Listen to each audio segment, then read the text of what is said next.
All right. Hello, YouTubers. I'm just getting stuff set up on TikTok. I'm using my good camera again today. YouTube is screwing up. Can't figure out what the problem is though. Because I checked yesterday's video, same problem. First half hour, the video wasn't as good. Second half hour, the video was great. And yesterday I used the camera on my computer. Today I'm using my phone. Day before, camera on the computer. So it is no longer my device that's causing the problem. It is YouTube, and something happened with my account and they cannot figure it out. So anyway, sorry, let me get TikTok rolling and then we'll get rolling. 1 second here. I do love that panda thing. All right. One quick moment here. Go live. All righty. Paula, I don't know what you're talking about. All right. Mirror. Boom. All right. All right. Ready. Woo. All right. I'm going to get comfortable here. My usual of late. That's pretty good. Okay. Yes, the Christmas tree is still there. One of these days I will stop with the Christmas tree, but not yet. Not yet, I tell you. Oh boy. Hello, TikTokers. Thank you, Cool. Thank you, Mark. How are we all doing today? Oh, let me get the lights a little stronger. Oh, actually, that's pretty good. That's pretty good. Thank you, Alan. Thank you, Carol. Thank you, Martin. So yes, I am. We're still doing the YouTube experiment, but I think I'm done experimenting. I'm using my iPhone 16 camera on YouTube today. Yesterday, a microphone. You are correct. Yesterday, I used my TikTok microphone. Oops, wrong one. Hang on. I have lots of pieces of tech I have to switch out for all my various devices. This is there we go. That's my TikTok adapter. One moment, TikTok. There we go. Thank you, Jennifer. Thank you, Carol. Thanks, guys, for the gifts. So yes, last night I was using, thank you, Adventures. I was using my computer camera to stream live on YouTube last night. Today, I'm using my iPhone camera. The night before, I was using my iPhone camera. And no matter what day I do this, it seems the quality is bad for the first half hour of the show on YouTube. I contacted YouTube and they said, no, everything's normal. My name on Elon's list. Oh, does that mean I get coal for Christmas? Anyway, so how are we doing, guys? How are we doing? Anyway, good morning. Good evening, everybody. I am John Aravosis. This is my show. We talk about the latest news from Ukraine. Welcome all. We also talk about the latest Trump news. Thank you, Neil. Thank you, Grumpy. As always, I will start with Trump and then we'll move on to Ukraine. Thank you, Candy. So, well, lots of Trump news today. None of it good. Yeah, there's no way to be down the middle, though. Graham wants me to be down the middle. Graham, the problem is when you've got a president who is a unique threat to the country and is uniquely unqualified, and it does uniquely bad things, I do not think people of good conscience can be quiet. I don't think, not only good conscience, I don't think you're being objective. If you look at two children, you've got two kids. One kid is, commits crimes, right? The other kid used a swear word once. And, the bad kid says, why aren't you fair? You're always criticizing me, the kid who, commits crime every day. You never criticize the kid who's perfect, but occasionally uses a swear word. You criticize him when he uses a swear word, but never, right? No other times. And if the parents are being fair, they should criticize both kids equally, right? Because that's fair, even though one kid is committing crimes and the other kid, once a month uses a swear word, right? No. What's fair is holding both children to the same standard. That's what's fair. That's what's fair. You hold both kids to the same standard, and you objectively implement those standards. And I say the same thing with politicians. You hold all the politicians to the same standard, and that's what's fair. And if one person commits more crimes, if one person is trying to hurt people more than the other, you talk about it, right? Donald Trump today, for example, we're going to talk about it, said that all Palestinians should just leave Gaza and give the territory to Israel. That's pretty bad. I'm not sure how you objectively talk about that without talking about the fact that it's pretty bad. He does far more things that are bad than previous Democratic presidents and previous Republican presidents. So yeah, anyway, but this is something where I think, and it's something I've dealt with in journalism over the years as well. People think in order to be fair, you have to talk equally bad about all sides. But what if one side is much worse than the other? Then what do you do? Do you not point that out? Aren't you actually changing the news by suggesting both sides are equal, by saying, well, I'm going to talk about 3 things Trump does wrong and 3 things bad about Biden, right? Every time. By doing it that way, aren't you actually saying they're equal? And if they're not equal, then you're not telling the truth. Any case. All right, let me get rolling here. So CNN did an analysis of Trump's executive orders to date. Trump has been signing a lot of executive orders. Executive orders, a lot of them don't matter. There's one he did today on the UN that does matter, pulled out of some UN agencies. But generally speaking, a lot of the executive orders don't matter. Biden found this out. There was actually a former Democratic official on TV saying today, Trump is going to find out what Biden found out, which is, Trump already knows this because he was president before. A lot of the executive orders Trump's doing are basically pieces of paper that don't mean anything. An executive order is the president issuing a statement saying, I want this to happen. The problem is there isn't a lot he can do outside of his own agencies. And even then he's got problems, right? So for example, Trump wants to shut down our International Development Agency. Thank you, Naisha.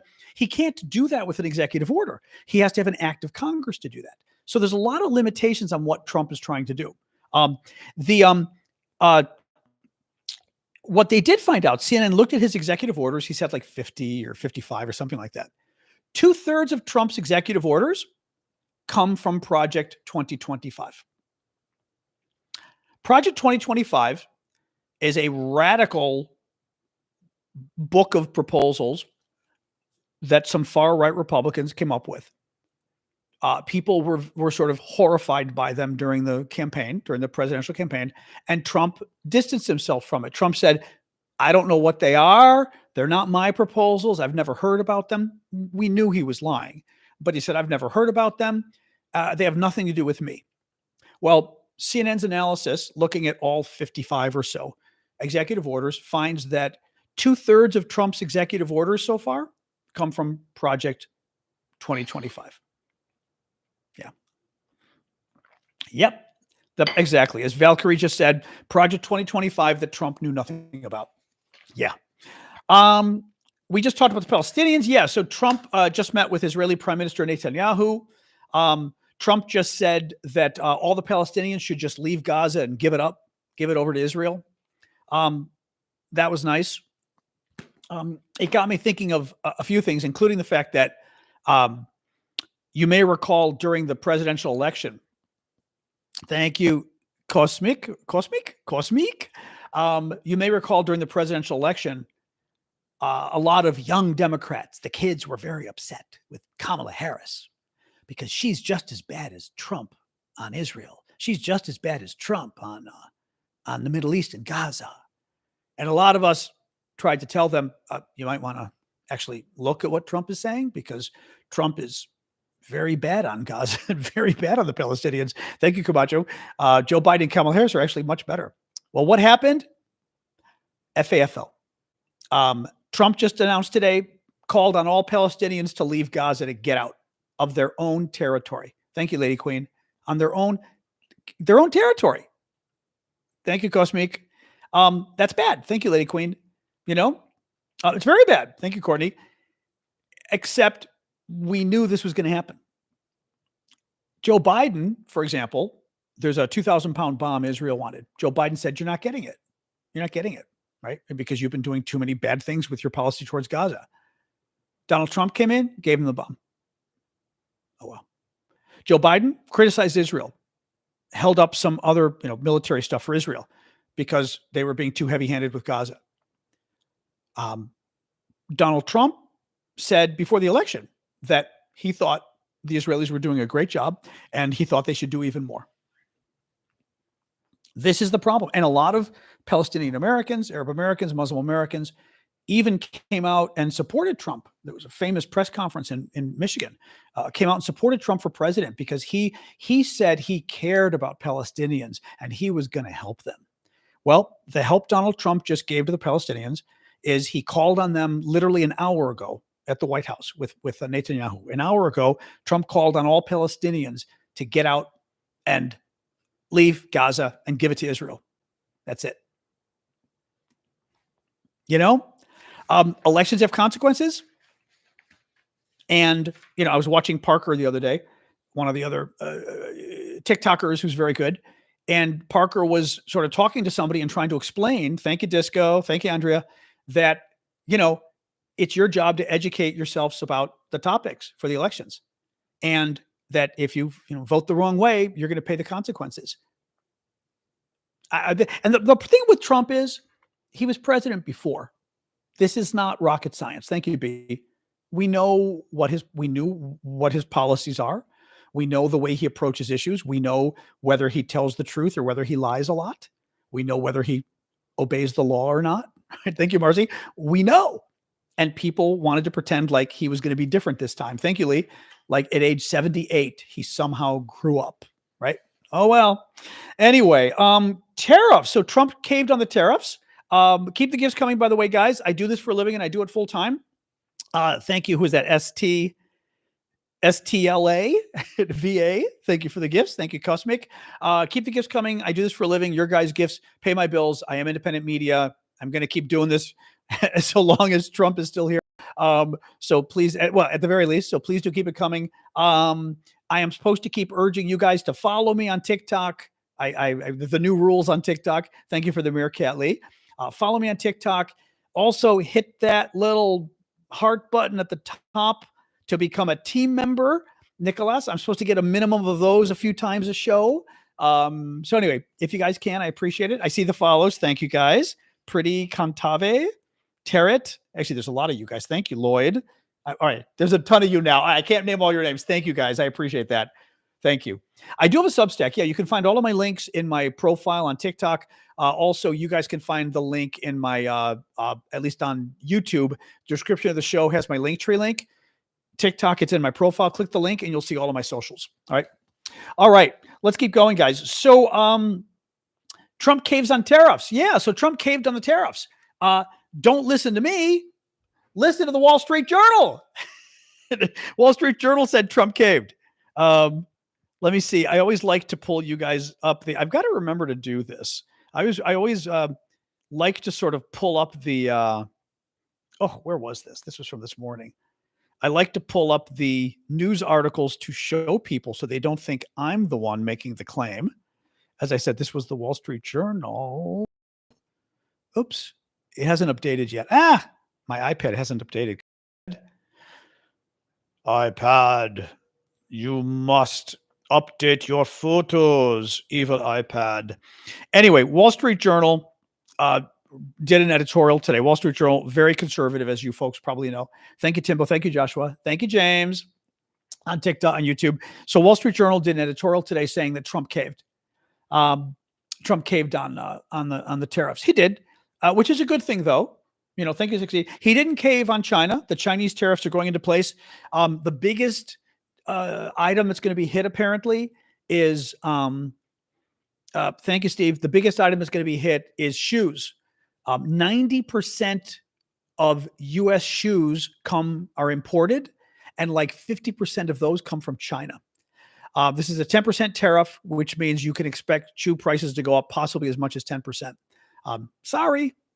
The good thing is Trump has postponed for a month the tariffs, which are taxes that lead to price increases on goods from Canada and Mexico. That's good news. Because this would have caused horrible price increases from energy in the Northeast. Actually, somebody posted online their bill from their energy company in the Northeast. Oh, here it is. I've got it right here. Come on, iPad. Don't be evil. This was the notice from their energy company in, I think, New Hampshire. Irving is the name. It's an energy company in New Hampshire noting that with the tariffs, as you may be aware, the U.S. government has announced a new tariff on imports from Canada, including heating oil or propane that Irving Energy delivers to you. We wanted to explain how this will affect you. The tariff cost will be added to the fixed price for the remainder of the contract. They are increasing the price of fuel in the Northeast, the exact amount that Trump put the tariff on the energy. Now, it got delayed a month, which is good. That's good news. But basically, it looks like Trump caved. What happened was that, thank you, who just followed me. I saw somebody, I remember your name, Inger. Thank you, Inger, for following me on TikTok. The stock market went crazy yesterday morning. Trump freaked out. Trump cares about the stock market. He cares. It looks bad when the market doesn't do good. And the stock market was very worried about Trump's tariffs. Thank you, Diana. Thank you. I did see you sub. Thank you, Inger. I appreciate that. So Trump kind of freaked out and backed off on the tariffs. Now, thank you, Mama Bear. He claims the Mexicans and the Canadians have offered all these nice things. The main thing the Canadians offered was $1.3 billion to do some stuff at the, I'm forgetting what it was, some border thing. I forgot what it was exactly. The reason why it doesn't matter is Trump pretended yesterday afternoon that he yesterday got the Canadians to cave and put up $1.3 billion to do something. That's not true. Prime Minister Trudeau on Saturday already made the announcement of the $1.3 billion. Google the video. It's out there. Trudeau went public on Saturday with a $1.3 billion program that he already was doing. On Monday, Trump claimed that Monday afternoon, he got Trudeau to do the program that Canada was already doing. So the Canada stuff looks to be fake. The Mexico stuff at first looked good until you look at the details. So in Mexico, among other, the big thing Mexicans are going to do, Mexican government, they're going to send 12,000 troops, 10 or 12,000 National Guard troops to the U.S. border to stop illicit substances from crossing the border. That sounds good. And I think, and stop people from illegally crossing. Both of those sound good. Thank you, Remote, for, Remote, McFadge, Lorraine, Agility. I'm thinking somebody gave gifts. Thank you, who gave those gifts. Somebody gift subbed. Thank you for that. You feel free to out yourselves because we didn't see who you were. And on my end, it doesn't show me. Was that Ingrid? Was that you, Ingrid? Thank you. Or Inger. Yeah, I called you Ingrid. Inger, thank you for that. That was sweet of you. Thank you. Yeah, it doesn't show me on my end who gives the gifts, which drives me crazy. So I can see the gifts are given, and then I go, who was it? So thank you. That was very sweet of you. Thank you. Thank you, Celta, and from Canada. Oh, Canada. So yeah, so Canada. So Mexico. So it sounds good. The Mexican president is going to send 12,000 or 10 or 12,000 troops to the border to stop people from illegally crossing and stop illicit substances from going, until you find out that last year under Biden, the Mexican government sent 15,000 troops to the border. They're sending fewer troops under Trump. Biden got 15,000 Mexican troops at the border to stop stuff from going across. Then they pulled them back. They gave Trump 10 or 12,000. They gave him less. Yeah. So, you know what I mean? I mean, again, the Wall Street Journal. Again, I'm going to look one last time and see if my thing has synchronized yet, my iPad. The Wall Street Journal. Oh, here it is. It may still be coming across here. The Wall Street Journal said that Trump caved. Oof, doing a lot of synchronizing here. Don't just synchronize. I want to find you this one sec. I am going to show you, because I like to show you guys this stuff. I don't like to just claim it. I think it's important to actually show you the, oops. Here it is. This is the Wall Street Journal editorial board editorial. The Wall Street Journal is about as conservative as you get. Trump blinks on North American tariffs. That is the Wall Street Journal editorial board. The editorial board are the crazy people. They're the ones that are super duper. President Trump never admits a mistake, but he often changes his mind. That's the best way to read his decision Monday to pause his tariffs against Canada and Mexico. Yeah, the president pauses after minor concessions from Canada and Mexico. Oops. I mean, I'm glad he did, because tariffs are bad. Thank you, VIP. Thank you, Yvette, for the gifts. Thank you, VIP, several gifts. Their anger again. So I'm glad he did, but it's still kind of funny. It's kind of funny. All right, what else we got here? Trump is now looking to dismantle the Department of Education. That's next on his list of agencies that he's not legally allowed to dismantle, but he's going to try. He's already trying to dismantle our aid agency, as you guys know. Egg shortages. So the egg situation is getting really bad in this country. I was asking folks, you're not apparently having the same issue internationally that we're having. This is really bad. Let me show you this real quick. This was Waffle House, which is a very well-known chain here in America. They're increasing the price of their meals by 50 cents per egg because of the bird flu and all the egg prices. Bloomberg, egg shortages are now hitting restaurants with no relief in sight. They're expecting it to get even worse now. Okay? They're expecting it to get even worse. Thank you, Kelly. This is very bad. Now, here's the problem for Trump. The Trump people are trying to say, well, it's not fair. You can't blame egg prices on Donald Trump. He's just became president recently, and it's because of bird flu.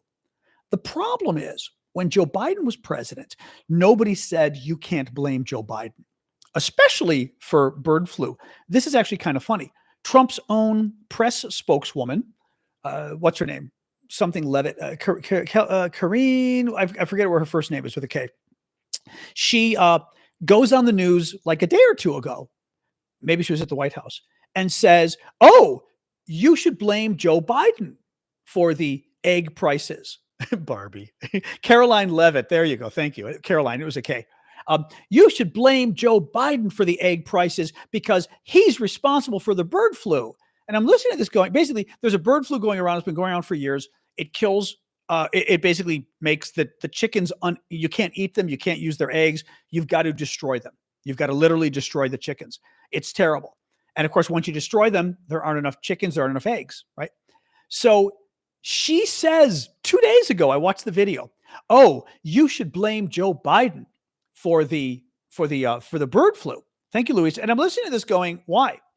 Because Joe Biden destroyed 100 million chickens or something like that, right? 100 million chickens as a result because they got bird flu. Yes. And if you research it, you will see the appropriate scientific response to birds having bird flu is destroying them. There's no choice. There's no choice. That's what you have to do. But there's a couple problems. One, so she's saying that Donald Trump isn't going to destroy chickens that get bird flu? Then it's going to spread and wipe out all our chickens. We can't have a bird flu like a super duper pandemic. It's gonna right. So she's not telling the truth. If she's telling the truth, it's really bad. Saying that they're not going to control the bird flu, right? But what she's also admitting is if Trump does try to control the bird flu, then he's responsible for the prices because she said Joe Biden is responsible for the prices because he tried to control the bird flu, right? Thank you, Maddie. I mean, again, these guys will try to have things both ways. They will try to have things both ways. Chicken will go up. They said chicken's going to go up. It's coming. It's coming. Yeah, it's coming. And then they said meat and other things are going to go up because people are going to switch from chicken to meat, and then meat prices are going to go up. The other thing I read today, which was interesting, is Ozempic is part of the reason that egg prices are going up because they use They use eggs to somehow culture Ozempic. I don't know why. I thought that was kind of interesting too. Very interesting. So anyway, so Trump, we got egg shortages. I went and bought another dozen eggs today because I was like, okay, I Googled this. You can freeze eggs. You don't freeze them in the egg. Thank you, Russell, for the gift there. You don't freeze them in the egg. Apparently you can crack an egg and open it. You have to mix it and then you can freeze it once you mix it. Which is really interesting. Right. Right. See, we've even got somebody complaining. See, somebody even use the Trump talking point. How many chickens did Joe Biden destroy? 100 million, I believe, because they were all infected and couldn't be eaten. And that is what you do when chickens get bird flu. Literally, that is what you do. If you don't do it, the disease spreads everywhere. And then you literally will knock out all of our chicken supply in the entire country. Yes. But I mean, they're literally defending not. I always have to be careful on TikTok. Our overlords, I mean, protectors, like us to be nice, but they're defending not responding to a pandemic.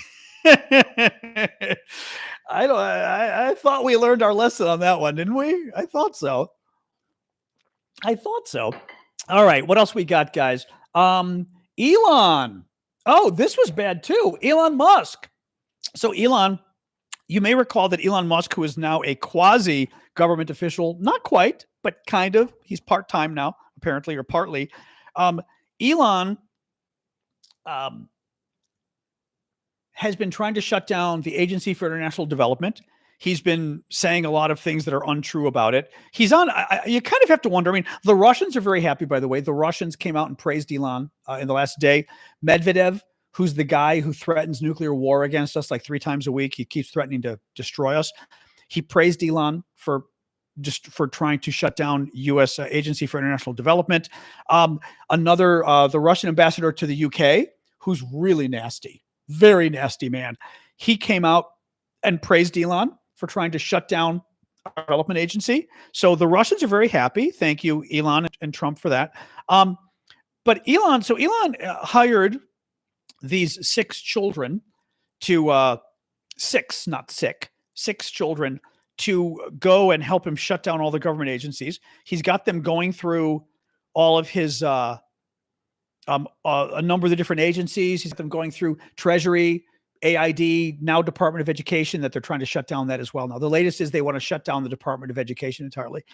And Elon hired these children from age like 19 to 23 to go through the government agencies, and they themselves figure out which agency should be, shut down and which program at the agency should shut down, right? These guys, literally, some of these guys are 19. And Elon, like the one guy, the 23-year-old, I think at AID, he's 23. And he was an intern for Elon at SpaceX. And now Elon's got him in charge of finding which programs to shut down at age, 23. His previous job was an intern. Well, I'm trying to pull this up so I can read this to you. Where is this? I'm going to pull this up and read this to you, because this was kind of a crazy. This is one of those things when I tell you guys, like, I wish I'd joined the CIA, because this is one of those things where you have to kind of read between the lines, and you see an article and go, aha, that's interesting. Where is this? Come on. I'm trying to find the New York Times article from earlier today. I'm going to find it. Otherwise, we're just going to Google the New York Times and pull it up. Maybe I'll do that next. Oops. Oh, here. Oh, is this it? Sorry, one more time, and then I'm going to Google the New York Times and do it. But, oh, here we go. So this is New York Times yesterday. It's talking about one example is Luke Ferrator, a 23-year-old former SpaceX intern who was among the workers given access to USAID, the development program's systems. He is also listed as an executive engineer. Mr. Musk's aides, including Mr. Ferrator, have requested access to Centers for Medicare and Medicaid Services computer systems that control contracts and the more than $1 trillion, trillion with a T, in payments that go out annually for Medicare and Medicaid. Why? But this is important. Think about this. Why are the tech bros that Elon Musk is using to go through our government and decide what programs to cut? Why is Elon Musk having his budget cutting activists get access to the Medicare system? Right? Right? I mean, what? No, there's Medicaid too. I'm not talking about Medicaid for a reason, actually. Medicare, and by the way, I always forget 30% of you guys are not from the US. Medicare is our system of guaranteed health insurance for retired people over 65. It's a pretty good system, actually, so for our country, surprisingly, because it's socialist medicine, but it's a pretty good system. Medicaid is the health insurance for the poor, some disabilities, some other people as well, but mostly for the poor. And we're going to do a little lesson in politics here. Democrats today, Hakeem Jeffries, good guy, top Democrat in the U.S. House, which means he's the minority guy because the majority of Republicans control the U.S. House of Representatives. Hakeem Jeffries is the top Democrat, puts out a statement today about what Trump is doing. And at the top of the statement, his first thing he says, we are worried the Republicans are trying to destroy, right? The first thing he says, is it the Department of Education that everybody loves? It's not Medicare and Social Security. The first thing he mentions, Medicare and Social Security, he mentions further down on the list. The first thing he mentions is Medicaid. Here's the problem. If you are trying to motivate liberal activists to agree with you, then definitely talk about a poverty program, a program that helps poor people. Absolutely. This is America, keep in mind. This is not Sweden or something, right? This is America. If you are trying to motivate your left-wing base, then the first thing you should talk about is the Republicans trying to cut Medicaid, a poverty program. If, however, you are trying to convince middle Americans, if you're trying to convince good Republicans, conservative Democrats, voters in the middle, independents, if you're trying to convince the majority of people that what Trump is doing is bad, you don't pick a poverty program that doesn't affect any of them as the first thing you talk about. You pick Medicare and Social Security, which not only are programs that everyone benefits from, literally everyone in the country gets Social Security, which is the retirement pension when you retire. Everyone gets it, more or less. Everyone gets Medicare, the healthcare program, right? The other thing is, I guarantee you, Medicare and Social Security poll higher than Medicaid because people are selfish. More people care about getting their own benefits than they do about somebody else getting benefits. It drives me up the wall that we are talking about Medicaid first. I think it's dumb. Mention Medicaid, that's fine. But this is something Democrats do. Democrats sit there and think, well, the worst part of the proposal is they're going to cut a healthcare program for poor people. And they're not wrong about that. I mean, in terms of the people who are impacted the most are going to be poor people, right? So they're not wrong. But if you're trying to win the public over, you should talk about the most important program they care about, and that is Social Security and Medicare. And I will talk about this until I'm blue in the face, but anybody who watches my show normally knows I very often talk about messaging because Democrats are very bad at messaging. Republicans, by the way, are very good at messaging. I will say, Donald Trump, very good at messaging. Now, he lies sometimes, but that's not really the point. The point is he knows how to message. He knows how to come up with a little slogan, with a nickname. He knows how to sell it to people. He knows how to get people angry, right? He's very good. And one thing Trump is very good about doing it. Exactly, Ellie. Très mauvais directeur de marketing. But that's always the problem. Democrats always have a bad director of marketing. Always. Whereas Republicans will talk, meaning they will talk about an issue again and again and again and again and again. Democrats, well, a famous story. I was consulting once for Planned Parenthood 20 years ago.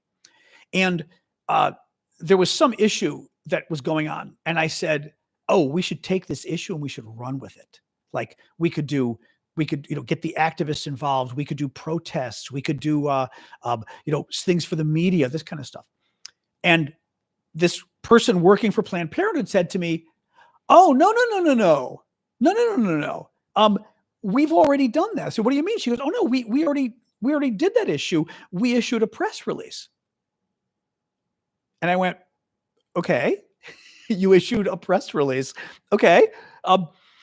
Could we maybe do more? And a lot of times Democrats sort of think, oh, this is a really good issue. We'll just put it out there and everyone will. No, Planned Parenthood, by the way, is wonderful. So I'm not knocking Planned Parenthood. Wonderful place. I know the woman, Gloria Felt, who used to run it back then. Gloria's amazing. But there were some people there who didn't know how to market and message. And they thought you put a message out once, and once you've put it out, you put it out there and you're done.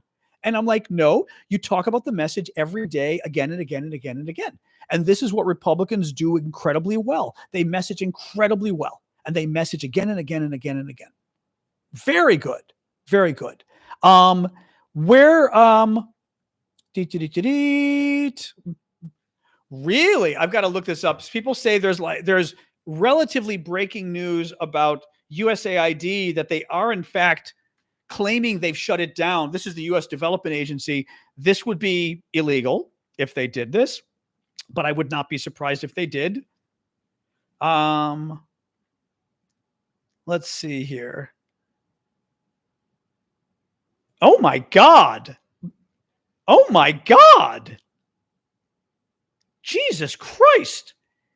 They shut down all U.S. development missions abroad. All of them have been shut down, and they've got to come home by Friday. Jesus Christ. Okay, first of all,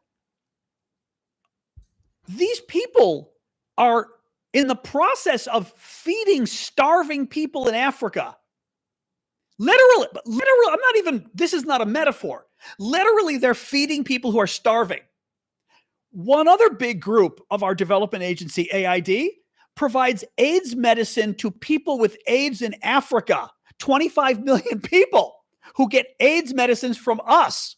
And we help guarantee they are able to get the medicine and stay on the medicine. We're going to stop giving them the medicine. That's the first problem. The second problem is, if you stop giving them the medicine with AIDS, like with antibiotics, actually, with AIDS, if you stop taking the medicine, the AIDS virus can become resistant to the drug. So you've got to stay on it. Oh my God. CBS News. All overseas missions for the U.S. Agency for International Development have been ordered to shut down, and staff will be recalled by Friday. The newly appointed deputy administrator for the agency, Pete Morocco, met with the State Department leadership on Tuesday and instructed them to get every USAID employee out of their respected countries worldwide by Friday. I mean, oh my God. Morocco said that if the State Department did not, the staff would be evacuated by the U.S. military. These people are unbelievable. The agency provides humanitarian aid to more than 100 countries, including disaster relief, health and medical aid, emergency food programs. USAID has more than 10,000 employees, with 2/3 serving abroad. Jesus Christ. Elon Musk lied and claimed he found tons of fraud. Elon has found no fraud whatsoever. And Trump repeated, oh, Elon found lots of fraud. You'll notice that, and I challenge anybody out there, all this fraud Elon found, why is it we haven't heard about it? We've heard that Elon found fraud. Why is it that no one has given one example of the fraud that they found? Not one example. Because they didn't, right? I mean, this is pretty obvious stuff.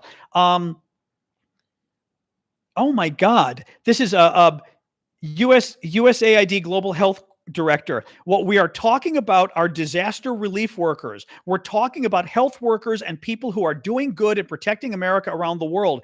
You're talking about 20 million people in the global HIV/AIDS program that has reduced HIV around the world. They are going without medication that keeps them alive.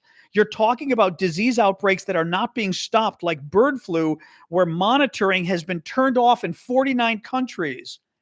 Oh my God. My God. This is sort of breaking news. This is breaking news. Donald Trump has just shut down and closed the U.S. International Development Program. It's gone. It's gone.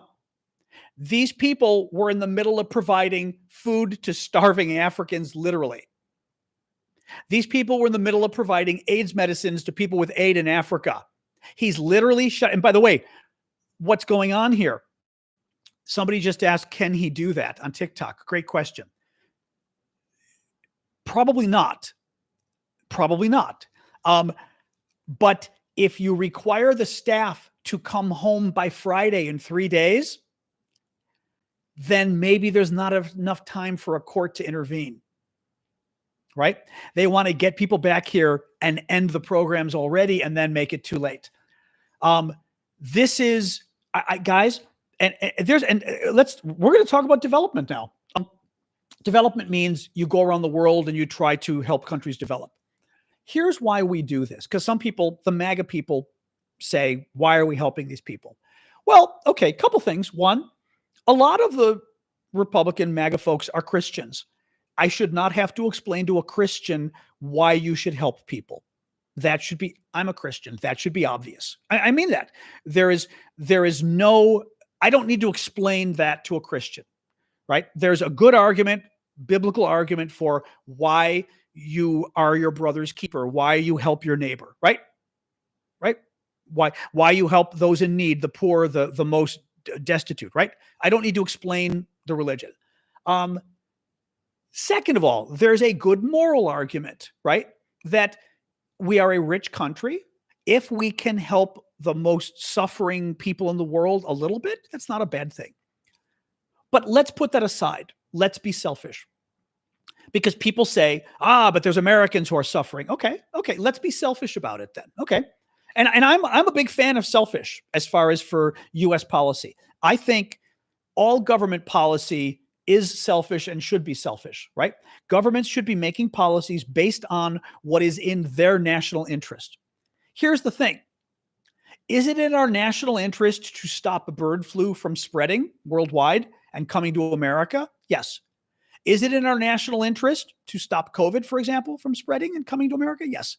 Is it in our national interest to stop countries from falling apart and becoming failed states? They're called failed states when literally the government can't even hold the country together and terrorists take over. And what happens when, like, Afghanistan was kind of in this territory to a degree.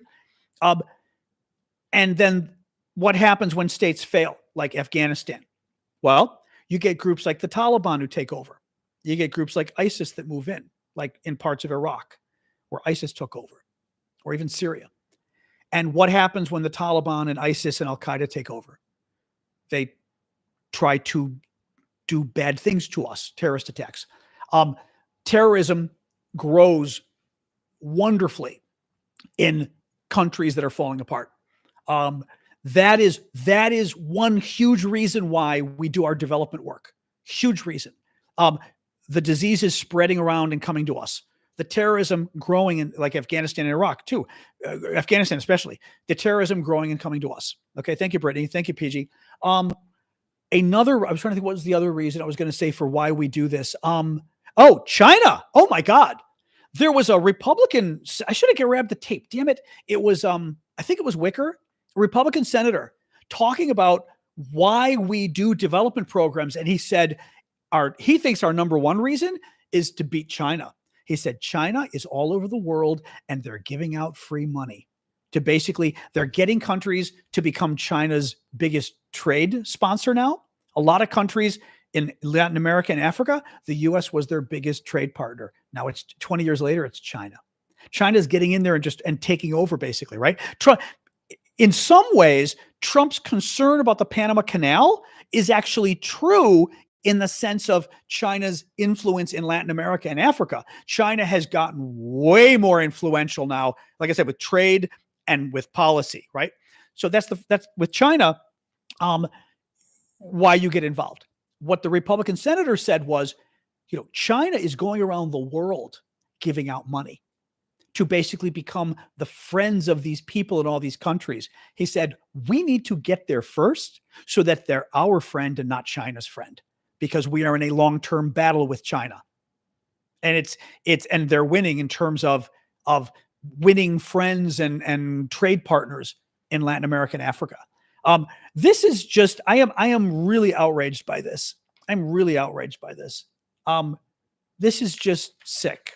Thank you, McFadge. We were just saying breaking news that Trump has now shuttered the U.S. Agency for International Development, even though legally he can't do that.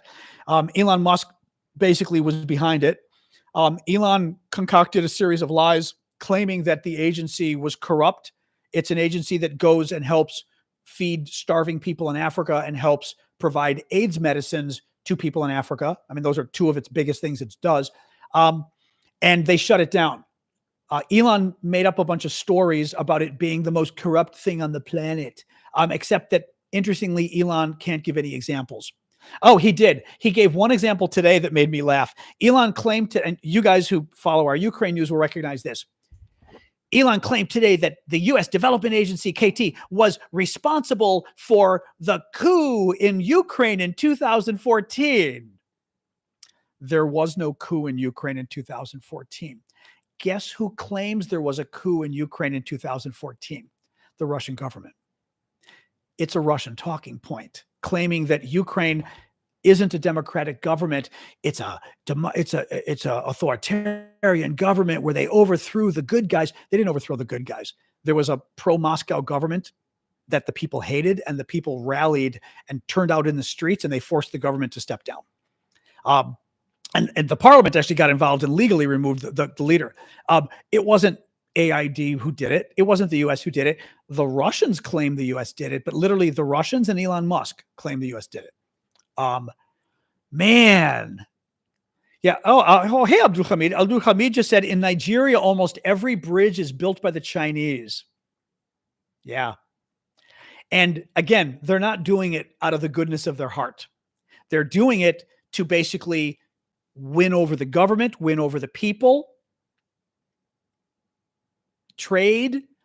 Look at what Russia's doing too. Minerals, gold, other minerals in Africa, get their way, thank you, Courtney, get themselves in there.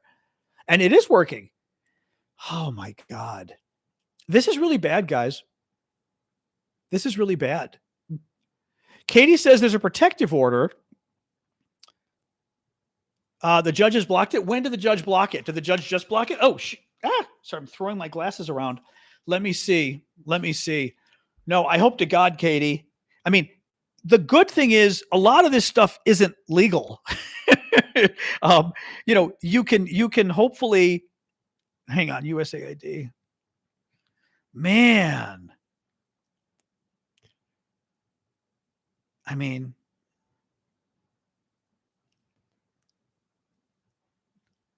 I'm trying to find, actually, I should, it's really sick. Yeah. Trump accuses USAID of being corrupt. Yeah. Again, they made it up. They literally made it up. There's no evidence of USAID being corrupt. There's just literally, I mean, there isn't any. Like all agencies, if they really look into it, they may find something, because I'm sure all the agencies have got, money that was spent wrong or whatever the hell it is. But literally, there's nothing. There's absolutely nothing Elon found. He's making it up. And the reason you know this is because there isn't a single person out here who can name something that Elon Musk found that was corrupt at USAID. And Donald Trump, by the way, I watched him today. Trump didn't name anything. He claimed, I watched him on TV claim USAID, our development agency, was corrupt as hell. And he didn't give a single example. Right? Was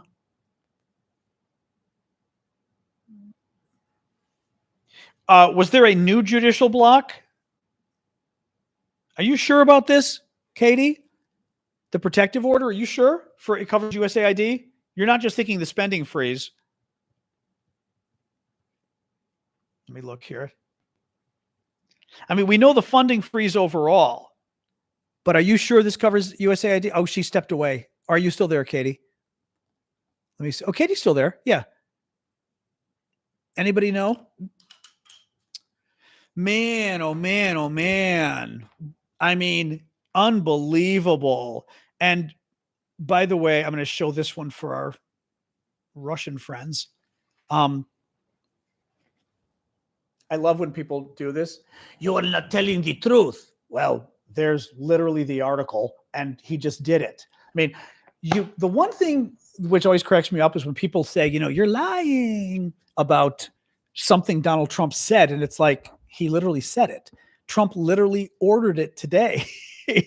They literally ordered all these people to come home. Yeah. Well, Aaron just announced it. I just announced it. Like, unbelievable. Unbelievable. Yeah, I mean, some of the UN stuff, look, some of the UN stuff, you know how this is. You know, I am not gonna criticize Trump on the United Nations stuff. I worked at the United Nations. It's a horrible organization. There's more money he should be cutting from the UN. So I would like proof from Trump as to what he's cutting and why, but I am not going to just assume the US support for the UN shouldn't be cut, because I worked there and it's a corrupt organization. So on that one, Harvey, I'm less sympathetic. I don't know well enough what the UN Human Rights Council does.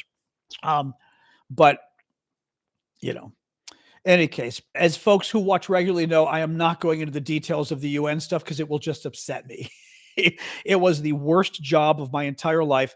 I have been working professionally since 1989, full-time.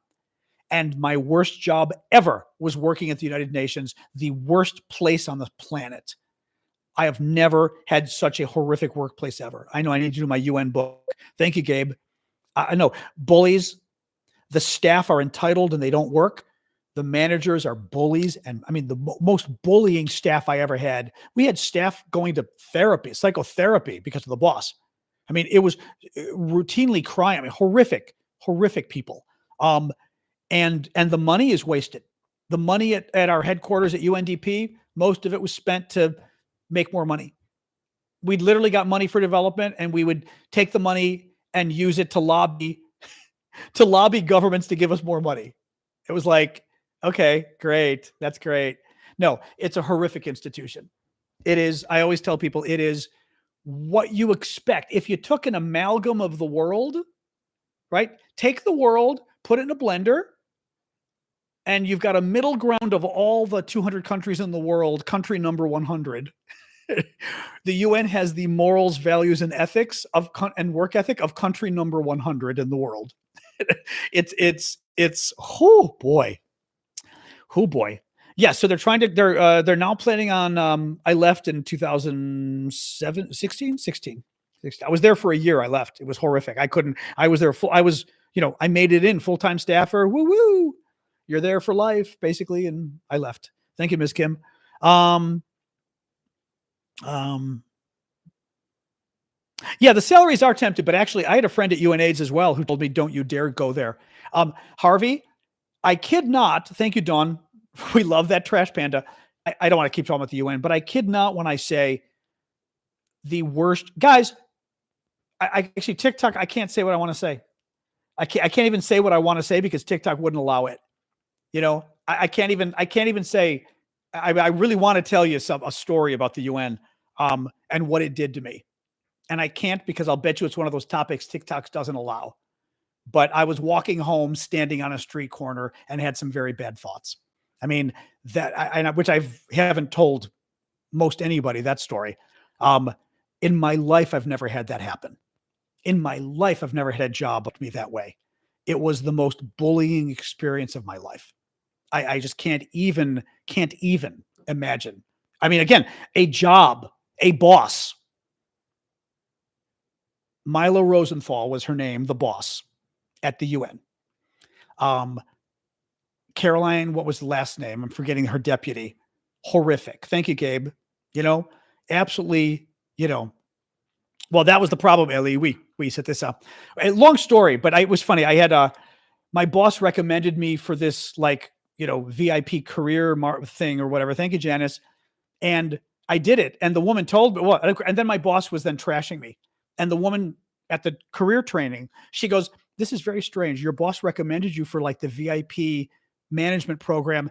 And now when your boss had to do a review of you for the program, she was saying horrific things about me. And she goes, why would she recommend you if she's saying horrific things about you? She says, and she goes to me, she goes, what's going on with your bosses? And I wasn't going to tell her at first. And she goes, no, what's going on with your boss? I was like, okay. I told her the whole story. She said, that's what I figured. She said my boss was totally unprofessional. She told me though, she said, why did you join the UN? And I said, I've decades working in international relations. I've done a lot of US politics, but I've always worked trying to help people. And I would say even like my show here on TikTok, right? And YouTube, I've always had a focus on helping people. I've done a lot of gay rights activism, LGBT now, a lot of work for child poverty groups here in America. I did consulting for the ACLU, Planned Parenthood. I've always tried to help people. And I have a very strong international background, and I wanted to kind of pull that all together. And I thought, United Nations, wouldn't that be cool? I could travel the world. I could finally use my languages again full time. I'd be helping people, right? Everything. And she said, this is interesting. She said, this is the management consulting VIP course at the UN. They have a woman in Europe who was on Zoom that meets with you. And she said, that's the problem. I said, what do you mean?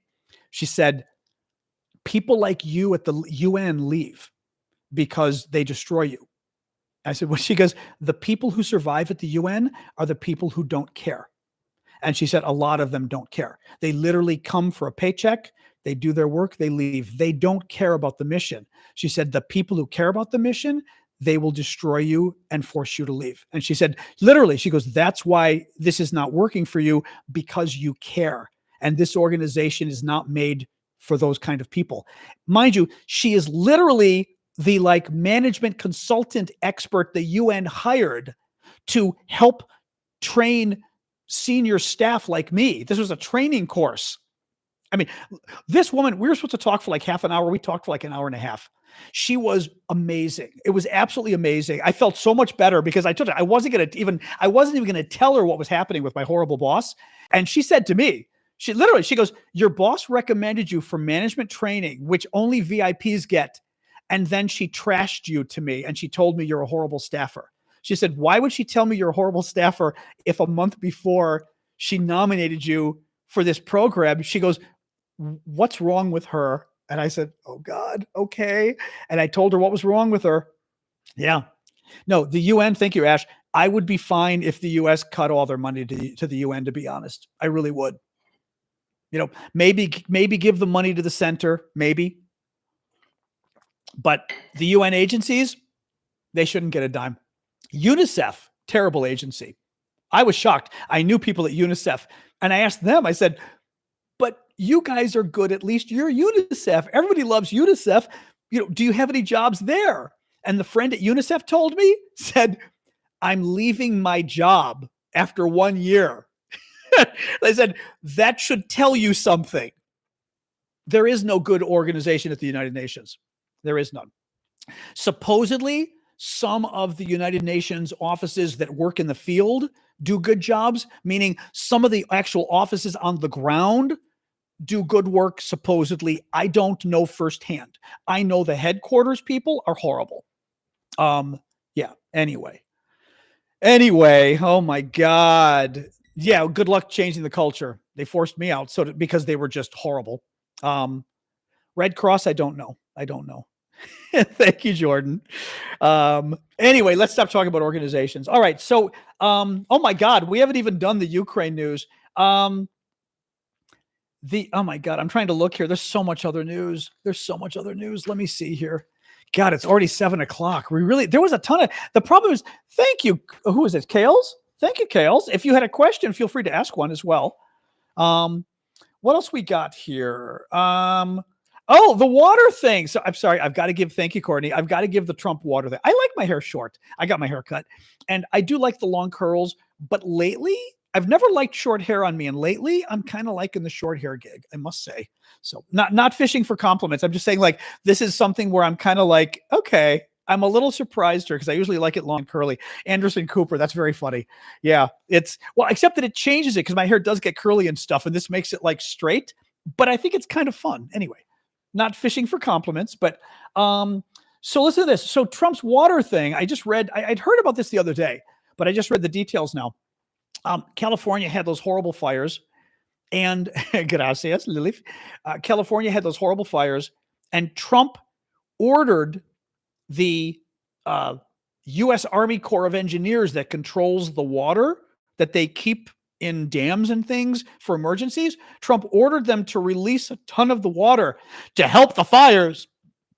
And they did it because when the president orders you, you do it. The problem? Trump wasted all the water. None of the water went to the fires. He released the water to go to Los Angeles to fight the fires. None of the water went to Los Angeles because that's not where the water goes when you release it. None of it went to Atlanta. I'm calling it Atlantis. Practically isn't. Yeah. None of it went to Los Angeles. That was the first problem. Listen to this. He let roughly 2.2 billion gallons of water flow out of reservoirs. He celebrated the move in posts to Truth Social Friday and Saturday, declaring the water is flowing in California and adding the water was heading to farmers throughout the state and to Los Angeles. There are two major problems, water experts said.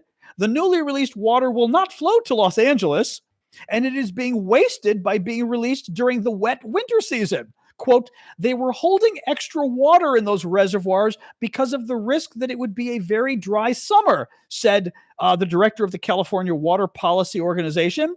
This puts agriculture at risk of insufficient water during summer months. He used the water they need to help save the agriculture in the state during a drought. And he used it for the fire, but the water isn't going to the fire because when you release it, it goes down the river wherever the hell it wants to go. And the river wasn't going to Los Angeles.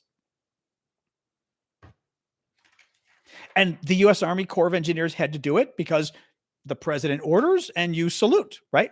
That's what you do. Oh, man. Anyway. All right, let's talk a little. We can do a little bit of Ukraine news. Why not? Why not? There's some Ukraine news. Thank you, Southeast. I'll sort of cut the non-interesting Ukraine news. Trump's special envoy, Keith Kellogg, is heading to Ukraine soon. It's being organized. We haven't heard yet. A little more information on those rare earth metals. So yesterday, I reported that Trump had expressed interest in Ukraine's rare earth metals, which I now know is lithium, titanium, and graphite, among others. But that Trump had expressed interest in the rare earth metals and basically told the Ukrainians, if you want more aid, why don't you consider, giving us some of your minerals, right? And the Ukrainians were open to it, which I think is a good thing, frankly. Why not? That's good. Trump is smart on that one. And I also think the Ukrainians might have even approached him and said, hey, now Preston Stewart did a video today, who I really like a lot. Preston's very good. And Preston said that a lot of the territory resides in eastern Ukraine where these minerals are. A lot of the territory is in eastern Ukraine where the Russians, adjust my camera, where the Russians control it. Now, Kyiv Independent said that, yes, the Russians control a lot of the territory, but the Kyiv Independent says Russia only occupies 33% of Ukraine's rare earth sources. So that would be really good if, now, a third is still a lot, but a third is a lot better than 2/3. China, and the final thing Kyiv Independent noted was why it is that Trump might be interested in these rare earth metals. Listen to this. China controls 70% of global rare earth mining capacity and 90% of processing capacity. Read it again. China controls 70% of global rare earth mining capacity and 90% of rare earth processing capacity. So the Chinese have got the monopoly on this entire thing. That's why Trump is worried. And he should be worried. This is for electronics and lots of other stuff, right? So very interesting. The Ukrainian military pushed back on the notion that the North Koreans have left Kursk, the area of Russia that the Ukrainians invaded and are holding. Budanov, who's the intelligence chief, said today that there are still 8,000 North Korean soldiers fighting in Kursk. Now, what's interesting about that, though, is they had 10 to 12,000. So if they're down to 8, that's still interesting to me, but that's not nobody. But it is interesting because it's less. I'm going to let it go. The other news I don't think is as important. There's the other stuff isn't as important. I'm going to let it go. All right. That's it for the news today. Let's hang out and talk. This is the part of the show where we hang out, take your guys' questions, comments, etc. We can talk about Elon Musk. We can talk about Trump. We can talk about Ukraine. Thank you, Squish, for the gift. Do keep the gifts coming, guys. as I said, I do this for a living, especially nowadays. This work. Thank you, Bowie. I am, not that I was planning on quitting anytime soon, but I'm really not quitting now. Now that Trump is doing what he's doing, I'm here for the long haul. Protests at the Treasury Department. I knew there were going to be some protests today, and I forgot it. I wanted to consider going, but I forgot. There is no TikTok news at all. There isn't any. But I did not see that. This is really unbelievable, this USAID thing. So the big news that broke while the show was going on is Trump basically is shutting down our development agency. Thank you, Squish, which we knew. He's making all of the development agency employees come home on Friday. These employees are in the middle of feeding starving people in Africa. They're in the middle of helping people that are victims of natural disasters like hurricanes and earthquakes and things like that. They are in the middle, thank you, Super Hornet, of giving AIDS drugs to people with AIDS in Africa. They give AIDS drugs. One of the things they do is they give AIDS drugs to pregnant women in Africa, and it stops their babies from getting AIDS. So the virus doesn't, propagate, but also little children aren't born with AIDS. There are already several children. They said the number was something like 5 children already as of yesterday who now will have AIDS because of Trump shutting down the program. They're bringing all these guys home on Friday. They're going to stop. I mean, it's done. We are no longer going to be giving AIDS drugs to all of these Africans. We're no longer going to be giving AIDS drugs to these women. Their kids are going to get AIDS. I mean, I just, it blows my freaking mind. It blows my freaking mind.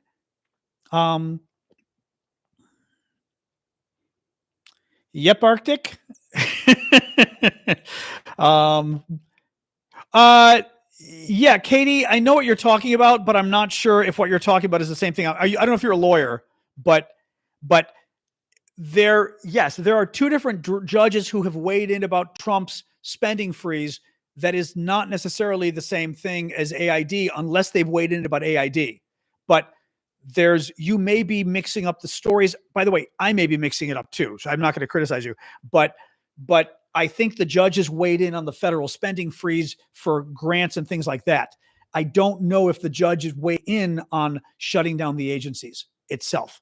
And for example, doing this to AID employees. Maybe. I'm not convinced.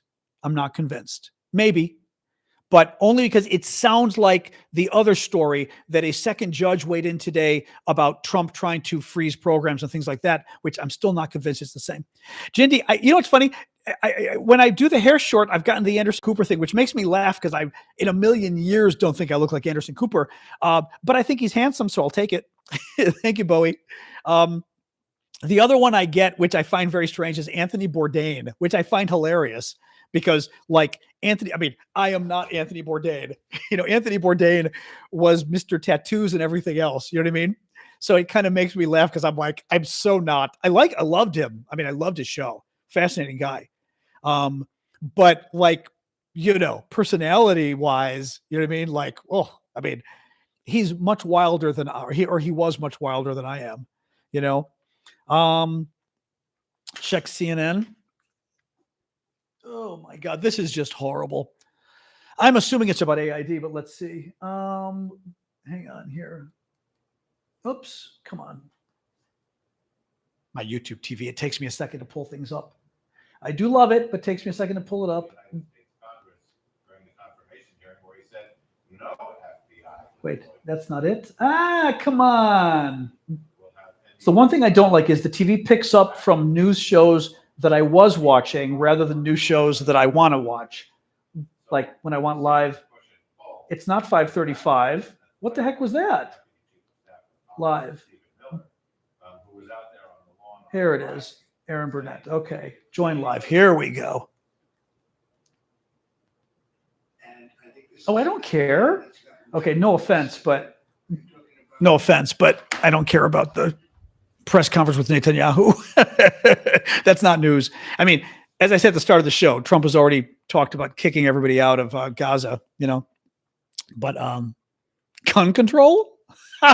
First of all, I'm not convinced TikTok will let us even talk about that. I shouldn't have even used the word. TikTok probably doesn't like the word. I hate to sort of say it, but TikTok, our overlords do not like certain topics. And the G word is one of the words that I don't think I'm allowed to use, to be honest. I mean, it's not good. It's not good. I mean, this is one of the things that's, thank you, Mariposa. It is not too cold today. Today is actually 44. It's above freezing, which is nice. What else we got here? Asked whether U.S. troops would be deployed to Gaza to fill the security vacuum, Trump said, "We will do what is necessary." So now we're going to put U.S. troops in another war zone?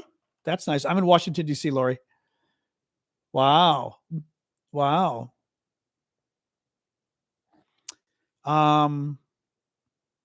Wow. Ay. Gained access to everyone's data. It got transmitted to Elon's. I'd have to see what that's about first. Oh man. What else, guys? Yeah, so we are in deep doo-doo here. We're in deep doo-doo. Yes, it will continue to descend into madness. Yes, it will, Fibonacci, of course. Fibonacci. It will continue to descend into madness. Yes, we know who Donald Trump is. We know what he does. We know what he believes. We know what he's done previously. How do we stop it? People need to rise up and protest. I mean, I think that's the only way. And they need to especially go and confront their members of Congress and give them an earful. That is the most effective way of getting their attention. Otherwise, I mean, thank you, Leah. And honestly, Democrats in Congress need to shut the Congress down, because in the House, you can't. In the Senate, you can cause a lot of trouble. Republicans would. Democrats need to do it too. Thank you, Leah, again for the panda. You can't stop paying taxes. You'll go to jail for that. Thank you, Firebird. But I mean, it's really pretty outrageous. The lawsuits, which they're doing, lots of lawsuits, well, Trump will try to use law enforcement. I mean, that's what he's doing with the Justice Department and the FBI. Trump is going to try to turn the FBI into an organ that he uses to go after his political enemies. Remember, Trump did ask the chairman of the Joint Chiefs of Staff, the head of our military. Trump asked him about the military opening fire on peaceful protesters outside the White House. This is well documented. You can Google it. General Milley. Milley told him, no, in America, we don't do that. But this is very dangerous stuff. It's very dangerous stuff. Thank you, Barbara. Thank you, beautiful soul. Yes, there are no IRS. That's true, Brian. Brian says there's no IRS agents. They can't come after you. This is true. Republicans got rid of a ton of IRS agents. The Democrats had raised money to hire more IRS. This is the Internal Revenue Service, our tax agency. Republicans killed the funding. So our tax agency doesn't have enough employees. So that's true. If you don't pay taxes, it may take them a while to come after you. But I think paying taxes, I would be very careful. David, we are in a very bad situation here. Yeah. Yep. Oh, man. Oh, man. I mean, people should be raising a lot of money people need to start doing advertising. They need to start putting ads on TV, which, maybe because I'm in Washington, I'm not seeing it, but they should be doing ads on TV about what Trump is doing, about what Elon Musk is doing. The Elon Musk thing is funny because I think Trump won't like it. And I think it always helps to have a bad guy. And Republicans were always very good at defining bad guys. For example, Nancy Pelosi, they made a bad guy, bad gal, right? Who was the top Democrat in the House. They were very good at demonizing Nancy Pelosi, very good at demonizing Hillary Clinton, demonizing Joe Biden, demonizing Kamala Harris, right? Remember, Joe Biden was allegedly in a fog, but also an evil mastermind at the same time, right? They're very good at that. And Democrats often less good. Elon Musk gives them a unique opportunity. Donald Trump is Teflon sometimes. Sometimes a lot of things bounce off of Trump, sometimes not. Keep in mind, by the end of the 4 years, Americans were sick of Trump. That's why he lost so resoundingly in 2020. They were sick of Trump in 2020. Elon, people don't like Elon. Elon started okay, right? Elon started okay. I think people liked him. I think there's a lot not to like about him. I think he turns people off.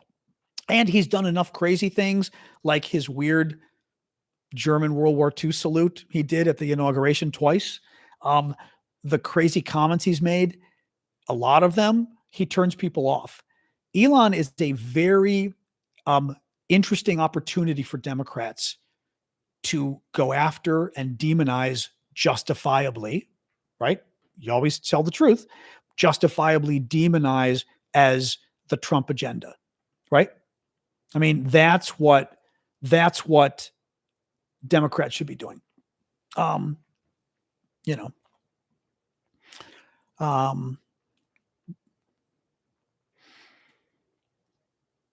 what else we got?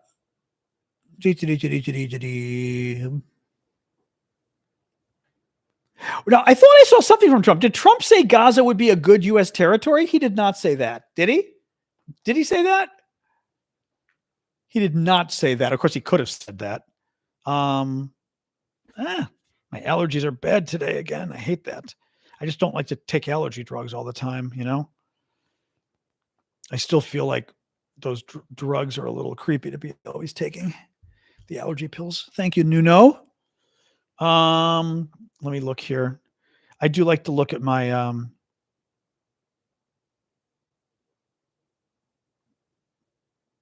oops.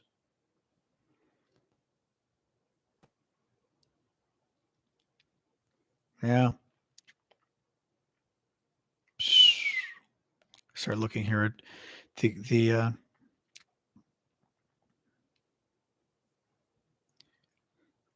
I'm still not seeing. Yeah, I just have to see again.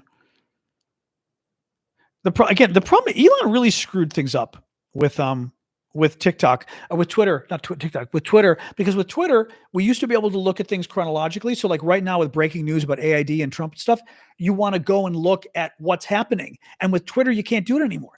I literally have pulled stuff up here and I've got literally in a row. These are the tweets in a row. 1 day ago, 22 minutes ago, 1 minute ago, 3 hours ago, 7 hours ago, 17 minutes ago. It's like, dude, I want the news from now. I don't want the crazy stuff. Here it is. Trump speaking alongside the Israeli Prime Minister Netanyahu calls for Palestinians to be resettled outside Gaza and said the U.S. will take over rebuilding Gaza. The U.S. will take over the Gaza Strip and dismantle bombs, do demolition and level it out, create an economic development, he said. Trump, asked to elaborate, reiterates the same sentiment and said it would be best if the U.S. owned Gaza. Everybody loves the idea of the United States owning that piece of land. What? What? Hey, what? What? Netanyahu endorses the notion. I think it's worth paying attention to this. We're talking about it. He's exploring it with his people, his staff. I think it's something that could change history. Yeah. Could you imagine what would happen to any Americans or U.S. troops trying to occupy Gaza as a U.S. territory? Ooh. Things would happen that I probably couldn't talk about on TikTok, is my guess. There would be lots of attacks against those people. It would be horrific. He's out of his mind. He's completely out of his mind. And who's paying for that? That's a very good question. Why would the U.S. want a territory? I mean, I guess it's a good naval base, but I mean, like, we're going to kick the Palestinians out and take their land? Seriously? And again, you guys know, like, I'm a pretty strong Israel supporter, but that's crazy. Like, that's absolutely crazy. I mean, my God, dear Lord. Well, he's talked about it. I didn't see him talking about this. I saw him talking about other stuff before. I didn't see him talking about this before. This seems, Katie, you're still there. This seems like something extra special crazy. Wow. That's pretty bad. That's pretty bad. Wow. Stick with Canada. Honest to God. What else we got, guys? What do I mean, Adrian? I don't know. What do I mean? Oh my God. He said he was an Israeli supporter. The horror. not going to tell you what I mean. Oh, so I love this. Now, first of all, this is probably not true. But somebody was sharing this to make AID look bad. They're claiming USAID helped get rid of Assad, the dictator. Well, if they did, I'm not convinced that would be a bad thing. Another thing, Elon retweeted somebody attacking the U.S. Development Agency, and they attacked it claiming that the agency, the U.S. Development Agency, was trying to weaken Castro in Cuba. Elon wants to get rid of the U.S. Development Agency, because Elon retweeted somebody claiming that the U.S. aid agency, part of its work was trying to undermine the communist regime in Cuba, the brutal communist authoritarian regime of the Castros, right? I mean, even if it's true, that's your selling point to Americans, is this agency tried to weaken the power of the communist Cuban regime. Most Americans like that. They like that idea, right? I mean, this is the problem Republicans have. They don't get that the MAGA thing, and like Elon, they're not Republican. Trump isn't a Republican, really. Not really. Trump is not a Republican. Elon certainly is not a Republican. They don't quite get, like, these guys are not, they're not your people. Wow. You know, the whole BRIC thing with the de-dollarization, I don't know enough about it, to be honest. I mean, I know about it, but I don't know enough about it to comment, really. Wow. Sorry, looking here to see what else we got going on here.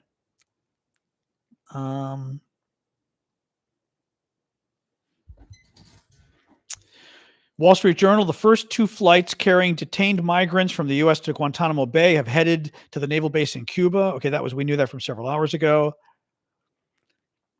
Yeah, U.S. troops. The U.S. will take over the Gaza Strip. We'll own it and be responsible for dismantling all of the dangerous unexploded bombs and other equipment. Why do we want to be responsible for that? Like, I don't want to be responsible for sending our troops in to take care of all the bombs. That's insane. Why are we doing that? Level the site and get rid of the destroyed buildings. Oh my. This is the guy who doesn't like wars. Yeah, he doesn't like war. Remember, Trump was the one that was going to end all the wars, except now he's getting us involved in another war in the Middle East. That's nice. Literally involved on the ground. Literally involved. Wow. So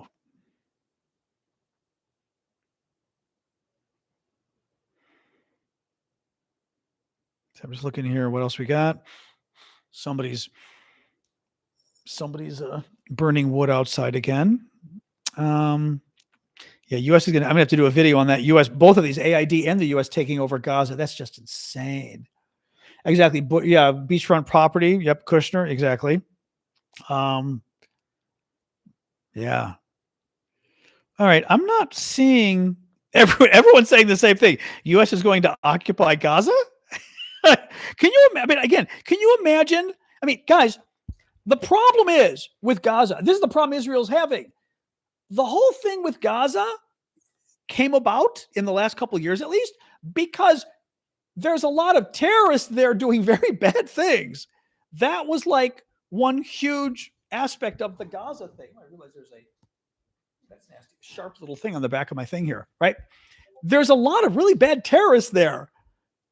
They killed a lot of people in Israel. It was very bad. We want to send our troops there, and we're going to go mollify that situation? Really? Really? That seems a bit insane. Okay. I mean, I just think that's a bit crazy. Yeah, that's insane. Trump is saying he wants the U.S. to take over Gaza. He wants to kick out all the Palestinians, have the U.S. take over, and send our troops there to take over. Okay. I don't think that's going to go very well. Again, there's a lot of terrorist groups there, as we know. They caused a lot of damage in Israel. They will cause a lot of damage to us too if we go there. It's very bad and very scary. Yes, the U.S. needs their breathing room. That was cute. That was cute. Yeah. No, I mean, I'm fine with us doing things in the Middle East that we should be doing, right? There are always risks, but we're going to kick out all the Palestinians? That's ridiculous. It's absolutely ridiculous. And again, good luck doing that. How exactly are you going to do that? I mean, unbelievable. All right, guys. So we've been going an hour and a half. I think I'm going to call it quits here. Yep, it's been less than a month. It's been 2 weeks. It's been literally 2 weeks since Trump was president. Somebody just said it's been less than a month. It's only been 2 weeks. 2 weeks ago, yesterday, he was inaugurated. A month. Oh, it hasn't been a month. I know it's been years. Exactly, Barbara. Oh my God. Feels like, I mean, this is the intent. The only thing that's thank you, Kevin. The only thing that's good about this is I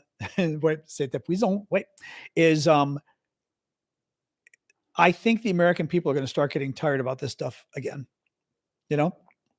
I think so.